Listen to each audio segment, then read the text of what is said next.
नमस्कार मित्रांनो, आज आपण सुप्रीम कोर्टाने नुकत्याच दिलेल्या एका ऐतिहासिक न्यायनिवाड्याबद्दल चर्चा करणार आहोत. आपल्या देशामध्ये दयामरण किंवा इच्छामरण या गोष्टी आजपर्यंत कायद्यानं अलाउड नव्हत्या. म्हणजे आर्टिकल 21 जे आहे भारतीय संविधानाचं, जे राईट टू लाईफ ज्याला इंग्रजीमध्ये म्हणतो की जीवन जगण्याचा अधिकार देतं, परंतु सुप्रीम कोर्टाने वेळोवेळी आपल्या अनेक न्यायनिवाड्यांमध्ये असं सांगितलेलं आहे, तुम्हाला जर जीवन जगण्याचा अधिकार आहे याचा अर्थ तुम्हाला मरण्याचा अधिकार आहे असं नाही. मरण हे कुणीही स्वतःच्या इच्छेने घेऊ शकत नाही, असा अनेक न्यायनिवाडे आजपर्यंत देशामध्ये आहेत.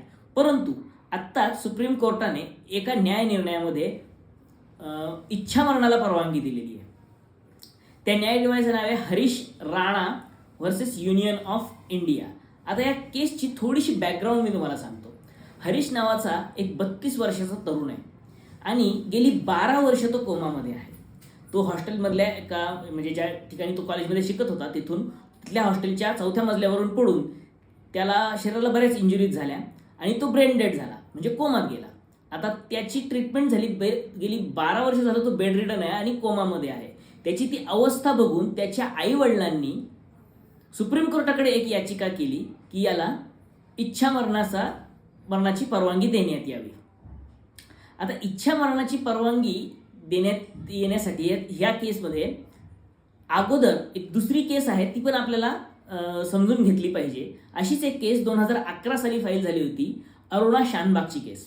अरुणा शानबाग ही एक नर्स होती आणि तिच्यावरती बलात्कार करण्याचा प्रयत्न झाला, अटेम्प्ट टू रेप असा झाला होता. आणि त्या झटापटीमध्ये तिच्या पण डोक्याला इंजुरी झाल्या आणि इंटरनल इंजुरीमुळे ती पण कोमामध्ये होती. 37 वर्ष ही नर्स असलेली, व्यवसायाने नर्स असलेली ही अरुणा कोमामध्ये होती आणि मुंबईच्या KEM हॉस्पिटलमध्ये उपचार घेत होती. तर 2011 साली एक सामाजिक कार्यकर्त्या होत्या पिंकी विराणी, यांनी अरुणाला दयामरण देण्यात यावं या संदर्भात एक याचिका दाखल केली होती सुप्रीम कोर्टामध्ये. आता सगळ्यात महत्त्वाचा मुद्दा हा आहे की गेली 2 दिवस झालं सोशल मीडियामध्ये या केसबद्दल, जी की हरीशची केस जी आता मी तुम्हाला सांगितली, त्याच्यामध्ये इच्छामरण असा उल्लेख केला जातोय. परंतु आपल्याला एक 2 गोष्टी समजून घेतल्या पाहिजेत. इच्छामरण आणि दयामरण ह्या 2 वेगळ्या गोष्टी आहेत. इच्छामरण म्हणजे काय? जेव्हा एखादा व्यक्ती स्वतःहून सुप्रीम कोर्टामध्ये किंवा न्यायालयाकडे जातो आणि म्हणतो की मला मरायला परवानगी द्या, म्हणजे एक प्रकारची एक आत्महत्याच असते. म्हणजे त्याची काही अशी मेडिकल कंडिशन आहे, पण तो स्वतः हे सांगू शकतो, स्वतःच्या मनातली इच्छा सांगू शकतो की मला आता मृत्यू हवा आहे. हे ज्यावेळेस तो स्वतःहून सांगतो त्यावेळेस त्याला इच्छामरण म्हणतात.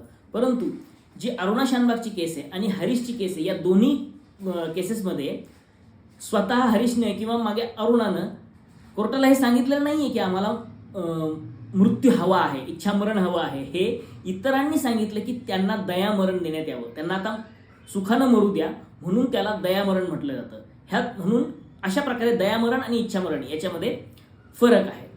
आता अरुणा शानबागची केस जी 37 वर्ष कोमात होती, त्यानंतर पिंकी विराणी यांनी जी केस फाईल केली, तर त्या केसमध्ये 2011ला जे जजमेंट आलं त्यामध्ये गव्हर्नमेंटकडून म्हणजे भारत सरकारकडून जे रिस्पॉन्डेंट होते त्यांनी असं सांगितलं की असं जर कुणाला दयामरण देण्यासाठी जर आपण परवानगी दिली तर या कायद्याचा मिसयूज होऊ शकतो. आणि दुसरी गोष्ट, ज्या आर्ग्युमेंटवरती सुप्रीम कोर्ट अतिशय म्हणजे इम्प्रेस झालेलं होतं, ती गोष्ट, ते आर्ग्युमेंट असं होतं की अरुणा शानबाग ही स्वतः व्यवसायानं एक नर्स, एक परिचारिका आहे. तिने शेकडो हजारो पेशंट्सची सेवा केलेली आहे आणि आता स्वतः तीच एक रुग्ण म्हणून KEMमध्ये उपचार घेते. पण जर अरुणा तिच्या सेवेमध्ये असताना तिच्यासमोर जर असा एखादा रुग्ण आला असता की जो बरीच वर्ष झालं कोमात आहे आणि जर अरुणाला हे विचारलं असतं की अशा पेशंटची सेवा करण्यापेक्षा त्याला आता दयामरण देऊया, तर ही गोष्ट अरुणाला सुद्धा स्वतः आवडली असती का? तर नाही मित्रांनो. कारण मेडिकल प्रोफेशनशी जोडलेला कुठलाही माणूस असेल, तो डॉक्टर असो, वॉर्ड बॉय असो किंवा नर्स असो, त्या प्रत्येकाची हीच इच्छा असते की शेवटच्या क्षणापर्यंत ते प्रयत्न करतात की पेशंटचा जीव वाचवला पाहिजे. त्यामुळे या आर्ग्युमेंटला ग्राह्य धरून सुप्रीम कोर्टानं हे सांगितलं की अरुणाला इच्छामरण देता येणार नाही. परंतु या घटनेच्या नंतर 6 ते 7 वर्षानंतर अरुणा शानबागचा मृत्यू झाला. आणि सुप्रीम कोर्टाने आपल्या निर्णयामध्ये एक गोष्ट खूप महत्त्वाची नोंदवलेली आहे की KEM हॉस्पिटल आणि त्यांचे स्टाफ यांचा पूर्ण देश ऋणी आहे, पूर्ण देशाला त्यांच्यावरती अभिमान आहे. परंतु आता जी केस हरीशची केस आपल्यासमोर आलेली आहे, त्या केसमध्ये आपल्याला असं म्हणता येईल की अरुणा शानबागचं जी जजमेंट होतं ते पूर्णपणे या केसमध्ये ओव्हररूल करण्यात आलेलं आहे. आणि इथे 12 वर्षांपासून जो हरीश होता तो बेड रिडन आहे आणि ब्रेन डेड त्याला डॉक्टरांनी घोषित केलं होतं. आणि डॉक्टरांनी हे पण कोर्टासमोर जे मेडिकल रिपोर्ट आले त्यापासून हे पण रिव्हील होत होतं की तो याच्यातून रिकवर होऊ शकत नाही आणि मरेपर्यंत त्याला ह्या यातना सहनच कराव्या लागतील. आणि त्यावेळी याबद्दल निर्णय देत असताना या केसमध्ये खरे तर पिटिशनर हे त्या हरीशचे दोन्ही आईवडील हे पिटिशनर म्हणून या कोर्टासमोर आलेले होते.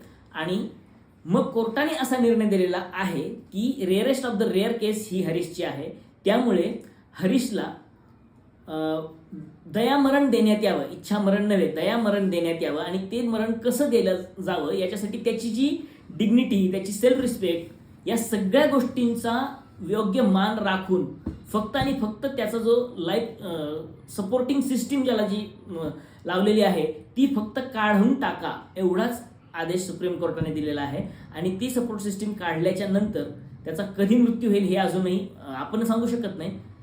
पण लाईफ सपोर्ट सिस्टीम काढण्यापर्यंतच सुप्रीम कोर्टाने यामध्ये परवानगी दिलेली आहे. अशा पद्धतीने म्हणता येऊ शकतं की सुप्रीम कोर्टाने पहिल्यांदा कुणाला आपल्या देशामध्ये पहिल्यांदा आपल्या न्यायपालिकेने कुणाला तरी मरणाची परवानगी दिलेली आहे. धन्यवाद.